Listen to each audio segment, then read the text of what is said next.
অনেকেই প্রশ্ন করে যে স্ত্রীকে রেখে স্বামী কতদিন পর্যন্ত দূরে থাকতে পারবে। অনেক ইম্পর্টেন্ট একটা বিষয়, মনোযোগ দিয়ে শুনবেন। স্ত্রীকে রেখে কতদিন পর্যন্ত স্বামী দূরে থাকতে পারবে। মনে করেন স্ত্রী রেখে অনেকে বিদেশ চলে যায় 10 বছর 20 বছরে বাসায় আসে না। এরকম পরিস্থিতিতে কতদিন পর্যন্ত বাইরে থাকা যাবে এইটা অনেকেই জানতে চায়, আপনাদেরও জানার অনেকের প্রয়োজন। এজন্য বলছি, সেটা হচ্ছে আল্লাহর নবীর সাহাবী হযরতে উমর রাদিয়াল্লাহু তাআলা আনহু, তিনি একদিন এলাকার মধ্যে হাঁটতেছেন। হাঁটতে হাঁটতে হঠাৎ করে দেখতেছেন একটা বাড়িতে, হযরত উমর কিন্তু তখন রাষ্ট্রপ্রধান, একটা বাড়ির মধ্যে থেকে একটা মহিলার গান আসতেছে, গানের শব্দ আসতেছে। গানের শব্দ শোনার পরে এই মহিলা যখন গান বলতেছে, গানটা হলো যৌবনের গান। এরকম গানের বাংলা অর্থ হচ্ছে এরকম যে আমার স্বামী যদি আমার কাছে থাকতো, সঙ্গ দিত, এখন কতই না ভালো হতো। এরকম অর্থের একটা গান এই হযরত উমরের সময়ে তার এলাকায় একটা মহিলা বলছে বাসার মধ্যে। এইরকম গান যখন বলছে, এইরকম গান শোনার পরে হযরত উমরের শরীরের মধ্যে রক্ত, একেবারে শরীরের লোমগুলো দাঁড়িয়ে গেছে, রক্ত গরম হয়ে গেছে। কি, আমার রাষ্ট্রের মধ্যে এরকম যৌবনের গান বলে, এত বড় স্পর্ধা কোন নারীর, এই কথা বলে তিনি দরজায় গিয়েছেন। দরজায় যাওয়ার পরে যখন দরজা খুলতেছে না, কেউ বলছে যে উপরের বেড়া ভেঙে ফেলেছে, অথবা চাল ভেঙে ফেলেছে, অথবা দরজা ভেঙে ফেলেছে, ফেলে ওই বাড়ির মধ্যে ঢুকছে। ঢোকার পরে মহিলাকে বলছে, মহিলা তোমার এত বড় স্পর্ধা, তুমি কি জানো না আল্লাহ সূরা লুকমানের 6 নম্বর আয়াত দ্বারা এই যৌবনের গানকে হারাম করেছে। প্রিয় মুসলমান ভাইরা, এই মহিলা তখন হযরত উমর তখনও কিন্তু পরিচয় দেয় নাই, শুধু বলছে যে এই এলাকার মধ্যে, উমরের এলাকার মধ্যে, উমর যেখানে রাষ্ট্রপ্রধান সেখানে তুমি এইটা কিভাবে বলছো, তোমার তো বিচার হবে অবশ্যই। এই কথা বলার পরে ওই সামনে থেকে মহিলা তখন উল্টা বলছে, মুহতারাম আপনি আমার বিরুদ্ধে উমর, খলিফা উমরের কাছে বিচার দেবেন একটা, কয়টা? একটা। আর আমি উমরের কাছে বিচার দেব 2টা। আল্লাহু আকবার বলেন। 2টা বিচার কি কি? একটা বিচার হচ্ছে, বলছে 1 নাম্বার বিচার হলো যে আপনি এত রাত্রিতে একটা যুবতী নারীর বাড়ির মধ্যে ঢুকেছেন তার অনুমতি ছাড়া, 1 নাম্বার। 2 নাম্বার হচ্ছে আপনি ওই নারীর দরওয়াজা অথবা দেওয়াল ভেঙে তারপর বাড়ির মধ্যে ঢুকেছেন অনুমতি না নিয়ে। এই 2 কারণে আমি উল্টা আপনার বিরুদ্ধে বিচার দেব। জোরে বলেন আল্লাহু আকবার। মহিলা কিন্তু জানে না যে উমরের সামনেই কথা বলছে। প্রিয় ভাইরা আমার, হযরত উমর রাদিয়াল্লাহু তাআলা আনহু সঙ্গে সঙ্গে ওই যুবতী নারীকে ডাক দিয়ে বলল, মা বুঝতে পারলাম তুমি আমার বিরুদ্ধে উমরের কাছে 2টা বিচার দিবা, কিন্তু তার আগে আমাকে একটু বলো তুমি কেন এত রাত্রে তুমি যৌবনের গান বলতেছো, কারণটা কি আমাকে একটু বলো। এই নারী, সুন্দরী যুবতী, তরুণী তন্নী নারী সঙ্গে সঙ্গে বলছে, আপনি তো জানেন না আমার বিষয়ে, না জানার কারণে আমাকে বলছেন কেন যৌবনের গান বলছেন। আমার বিষয়টা হলো, আজ থেকে 3 মাস আগে আমার স্বামী আমাকে নতুন বিবাহ করেছে।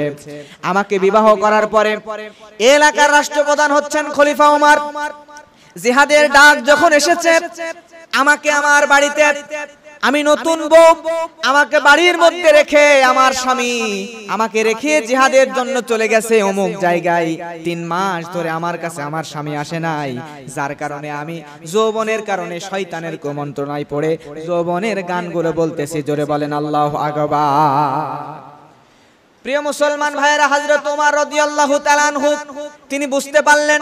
বুঝতে পারার পরে সঙ্গে সঙ্গে এইবার হযরত উমর চলে গেলেন। যাওয়ার পরে তার ওই এলাকার সেনা প্রধানকে ডাকলেন। ডাকার পরে বলতেছেন, অমুক জায়গায় ওই নারীর স্বামী কোন জায়গায় আছে, ওই নারীর স্বামীকে তাড়াতাড়ি ডাক দাও, ওই এলাকার কমান্ডারকে খবর দাও, ওই নারীর স্বামীর আর যুদ্ধ করা লাগবে না, ওই নারীর স্বামীকে আজকেই ছুটি দিয়ে দাও, যাতে ওই নারীর স্বামী আজকেই তার স্ত্রীর কাছে যেতে পারে, ওই লোকটা স্ত্রীর কাছে গিয়ে তার স্ত্রীর সাথে সঙ্গ দিতে পারে, এজন্য তাড়াতাড়ি ছুটি দিয়ে দাও। আপনারা জানলে অবাক হয়ে যাবেন, পুলিশদের কাছ থেকে খবর নেবেন, এদেরকে কোন কোন ঈদেও কিন্তু ছুটি দেয় না। এক ঈদে ছুটি দিলে পরের ঈদে ছুটি দেয় না। আর কিছু কিছু সময় দেখবেন, ভালো করে খবর নিলেই পাবেন যে পুলিশদেরকে ছুটি যদি নাও দেয় 4 মাসের মধ্যে একবার হলেও ছুটি দেয়। তাদের প্রত্যেক মাসে শুক্রবারও কিন্তু পুলিশের ছুটি থাকে না অনেক সময়, কিন্তু 4 মাসের মধ্যে একদিনের জন্য, একবারের জন্য হলেও 4 মাসে ছুটি দেয়। 3 দিনের জন্য অথবা 7 দিনের জন্য অথবা 2 দিন 5 দিনের জন্য ছুটি দেয়। এই সরকারি ডিফেন্সের চাকরি যারা করে প্রত্যেককে 4 মাসের মধ্যে একবার হলেও ছুটি দেবে। এইটা ওই হযরত উমর রাদিয়াল্লাহু তাআলা আনহু তখন ওই মহিলার কাছ থেকে শুনে ওই মহিলার স্বামীকে ছুটি দিলেন এবং রাষ্ট্রের মধ্যে ডিক্লেয়ার করে দিলেন, আমার এলাকার মধ্যে যতগুলো নারীর স্বামী আছে, যতগুলো বিবাহিত পুরুষ আছে, সবাইকে 3 মাসের মধ্যে একবার হলেও ছুটি দিবা। তখন থেকে আজ পর্যন্ত এই ছুটির রেওয়াজ চালু হয়ে আছে। জোরে বলেন আল্লাহু আকবার।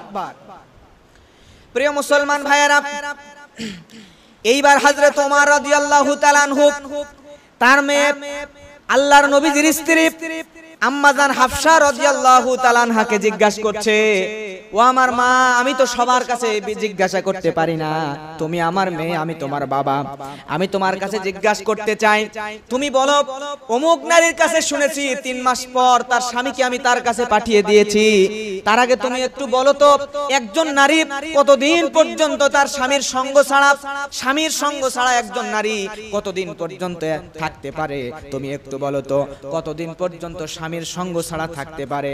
আল্লাহর নবীর স্ত্রী আম্মাজান হাফসা রাদিয়াল্লাহু তাআলা আনহা সঙ্গে সঙ্গে বলে দিল, ও আমার আব্বা জান আমিরুল মুমিনিন খলিফাতুল মুসলিমিন, আপনি শুনে নেন, আমরা নারীরা স্বামীর সঙ্গ ছাড়া সর্বোচ্চ 4 মাস পর্যন্ত থাকতে পারি, তারপরে মহিলাদের জন্য স্বামীর সঙ্গ ছাড়া থাকা কষ্টকর হয়ে যায়। জোরে বলেন আল্লাহু আকবার। কিন্তু এখন পৃথিবীর দিকে তাকিয়ে দেখেন, বর্তমানে আমাদের দেশের যুবকরা বিবাহ করে বউকে রেখে বিদেশে চলে যায়। একজন প্রবাসী আমার কাছে ফোন দিয়েছে, দেওয়ার পরে বিভিন্ন মাসালা জিজ্ঞাসা করছেন। তাকে আমি হঠাৎ করে জিজ্ঞাসা করলাম যে ভাই, আপনি কতদিন ধরে বিদেশে আছেন? সম্ভবত কাতারে আছে। এই লোক তখন বলছে 12 বছর থেকে কাতারে আছে। 12 বছর। বাসায় কয়বার আসছে? 12 বছরের মধ্যে একবার বাসায় আসছে। এখন আবার যাব কবে জানি না, তো যাব, ব্যবসা করে কাতারে। তো 12 বছর হয়ে গেছে, একবার শুধু বাসায় আসছে। এই লোকের সন্তান আছে, স্ত্রী আছে, তাহলে ওই স্ত্রী রেখে 12 বছর পর্যন্ত বিদেশে আছে, তাহলে স্ত্রী তো খারাপ দিকে যাওয়ার সম্ভাবনা অবশ্যই আছে। কথা বলেন ঠিক কিনা? আজকে বেশিরভাগ প্রবাসী ভাইদের বউরা পরকিয়া করে অন্য লোকের সঙ্গে বের হয়ে চলে যায়। এইটা কিন্তু প্রবাসীদের বউদের ক্ষেত্রে বেশি হয়। প্রিয় ভাইরা, এজন্য সবার উদ্দেশ্যে বলবো, যারা যুবক বিদেশে যাওয়ার চিন্তা ভাবনা করেছেন, যারা বিদেশে যাবেন, প্রবাসে থাকবেন, তাদের জন্য বলবো বিয়ে না করে বিদেশে চলে যান। বিদেশে যাওয়ার পরে যারা মনে করেন কর্মচারী, যারা এরা তো প্রত্যেক 4 মাসের মধ্যে 3 মাসের মধ্যে বাসায় আসতে পারবে না। 1 বছর 2 বছর 3 বছর পর পর্যন্ত ছুটি পায়, এর মধ্যে ছুটি পায় না। তাহলে এরা কি করবে? এদের জন্য বলবো, তরুণ যুবক ভাইরা, আপনারা যখন বিদেশে যাবেন, বিয়ে না করে বিদেশে যাবেন। একবারে 10 বছর 15 বছর যতখানি পারে কামাই করে নেবেন, কামাই করে নিয়ে, ইনকাম করে নিয়ে তারপর বাসায় আসবেন, তারপরে বিয়ে শাদী করবেন। আর যারা বিয়ে করেছেন যারা চলে গেছেন বিদেশে, তারা চেষ্টা করবেন 4 মাসের মধ্যে একবার হলেও বাসায় আসার জন্য। আর যদি এখন প্রশ্ন আসতে পারে, হুজুর আমাদের তো কোনো কায়দাই নেই, বিদেশ চলে গেছে 3 বছর 2 বছর বাসায় আসার মতো কোনো উপায় নাই, ব্যবস্থাই নাই, তাহলে আমি কি করব? তাদের জন্য বলবো, এখন আপনাদের জন্য হচ্ছে, আপনার স্ত্রীকে আপনি রেখে যখন বিদেশ চলে গেলেন, বাইরে অন্য কোনো দেশে চলে গেলেন, যাওয়ার পরে আপনার স্ত্রী যদি সতীত্ব হেফাজত রাখতে পারে, এই 4 মাসের বেশি কেন, 4 বছর 10 বছরও যদি নিজের সতীত্ব হেফাজত করতে পারে, তাহলে আপনি গুনাহগার হবেন না। তবে হ্যাঁ, আপনি বিদেশ যাইতে চাচ্ছেন, আপনার স্ত্রী গড়িমসি করতেছে, আপনি যাচ্ছেন, মন খারাপ করতেছে, যাইতে দিতে চাচ্ছেন না, তারপরও আপনি ইনকামের ধান্দায় বউকে রেখে চলে গেলেন, আর বউ অন্য কারোর সাথে পরকিয়া করলো, গুনাহে লিপ্ত হলো, সেক্ষেত্রে আপনার বউ গুনাহে লিপ্ত হওয়ার কারণে গুনাহগার হবে, এবং আপনি তাকে ছেড়ে চলে গেলেন 4 মাসের অতিরিক্ত, এ কারণে আপনিও কিন্তু গুনাহগার হবেন। এজন্য চেষ্টা করতে হবে 4 মাসের মধ্যে স্ত্রীর কাছে আসার। যদি না পারেন, তাহলে স্ত্রী এমন মানুষকে বিয়ে করতে হবে যে 4 মাস কেন 40 বছর আপনাকে ছাড়া কোনো গুনাহে লিপ্ত হবে না, এরকম বিশ্বাস আপনার স্ত্রীর প্রতি যদি থাকে, আপনি যা বিদেশে থাকেন কোনো অসুবিধা নাই। প্রিয় মুসলমান ভাইয়েরা, এখন হাদিসের মধ্যে আসেন, আল্লাহর নবী সাল্লাল্লাহু আলাইহি ওয়াসাল্লাম বলেছেন, কোন নারীর স্বামী যদি বিদেশে যায়, অথবা কোন নারীর স্বামী যদি বাড়ি থেকে দূরে চলে যায়, কাজের জন্য হোক, চাকরির জন্য হোক, ব্যবসার জন্য হোক, কোন যুবতী নারীর স্বামী যদি দূরে চলে যায়, বিদেশে চলে যায়, আল্লাহর নবী বলেন যুবকদেরকে ওই নারীর থেকে দূরে থাকতে হবে। জোরে বলেন আল্লাহু আকবার। তার মানে যদি এলাকায় কোনো মহিলার স্বামী যদি বিদেশে চলে যায়, দূরে চলে যায়, তাহলে অন্যান্য পুরুষ যাদের সাথে দেখা দেওয়া হারাম, এই সকল পুরুষদের উচিত ওই মহিলার কাছে না যাওয়া, ওই মহিলার সাথে ওতপ্রোতভাবে না মিশা। প্রিয় ভাইরা, আর আজকে অবশ্যই একটা কথা বলতেই হয়, সেইটা হচ্ছে বিদেশে যারা গিয়েছে, বাংলাদেশ কিন্তু অত্যন্ত গরিব একটি দেশ। এই গরিব দেশ, এই দেশ এত উন্নত হয়েছে কেন? এই দেশ উন্নত হওয়ার পিছনে প্রধান কারণ হচ্ছে এই প্রবাসী ভাইরা। এই প্রবাসী ভাইরা দিন রাত 24 ঘন্টা পরিশ্রম করে, সারা দিন কষ্ট করে তারা আয় ইনকাম করে রোজগার করে কিন্তু বাংলাদেশে টাকা পাঠাচ্ছে, আর তাদের টাকার কারণে আমাদের দেশ উন্নত হচ্ছে, আমরা উন্নত হচ্ছি। এজন্য প্রবাসী ভাইরা যারা স্ত্রীকে রেখে বিদেশ চলে গেছে, আমাদের উচিত হবে, আমরা যারা দেশে আছি তাদের স্ত্রীদেরকে আমাদের উচিত হবে মায়ের মতো সম্মান করা, শ্রদ্ধা করা এবং তাদের সঙ্গে খারাপ বিষয় না জড়ানো। অবশ্যই এজন্য আমাদেরকে এই পর্দার দিকে লক্ষ্য রাখতে হবে প্রিয় মুসলমান ভাইরা। তাহলে যেটা বলতেছিলাম, আমরা বউকে ছাড়া, স্ত্রীকে ছাড়া 4 মাসের বেশি দূরে থাকতে পারবো না। থাকতে পারবো তখন যদি স্ত্রী অনুমতি দেয় এবং নিজের সতীত্বের গ্যারান্টি যদি স্বামীকে দেয় যে তুমি যাও, ইচ্ছা মতো থাকো বাইরে, আমি কোনো খারাপ কাজে জড়াবো না, এরকম বিশ্বাস যদি আপনার স্ত্রীর প্রতি আপনার থাকে, তাহলে আপনি বিদেশে যা অনেক বছর থাকতে পারেন। নচেত 4 মাসের বেশি থাকতে পারবেন না। এইটা মাথায় সবাই রাখবো ইনশাআল্লাহ।